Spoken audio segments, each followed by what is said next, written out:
What is your name? My name is Erica Nicole P. Garcia.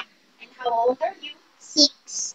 Wow. So, saan ka nag-aaral? Sa Manuel S. Rojas Elementary School. Okay. So, ngayon, Erica, magkakaroon tayo ng activity. Merong dalawang cup si ate here na may juice. Okay? Tingin mo, parehas lang ba sila ng dami? Opo. Talaga? Okay. So, ngayon, itong isang cup, sasali ni ate dito sa baso. Tingin mo, parehas pa rin sila ng dami? Opo.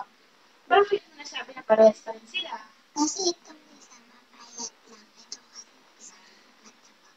Tapos, Tsaka yung mapayat kasi hindi na magkakasya yung iba sa ilalim na ito muna kaya mas mukha siyang mas marami. Okay.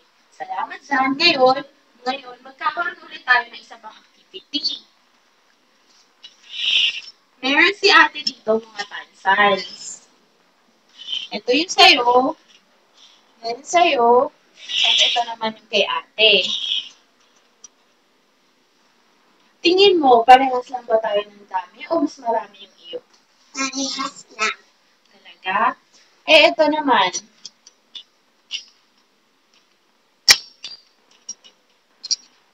Yan, parehas lang ba sila o mas marami yung iyo o mas marami yung kay ate? Parehas lang. Okay, paano mo nasabing parehas lang sila? Kasi pinagpatong muna yung santan kaya parehas lang. Saka parehas din tayong dalawa pinagpatong na santan. Pansan. Okay.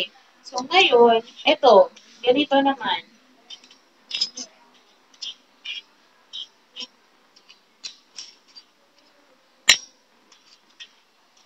Yan. Tingin mo, parehas pa rin tayo? Opo. Bakit? Paano mo nasabing parehas pa rin tayo? Kasi yung di mo naman pinagtatabi yung sa Minove lang ni ate. Okay. Sige, maraming salamat, Erika. Sa susunod ulit natin activity ha. Tulungan mo ulit sa ate. Thank you. You say bye. Thank you.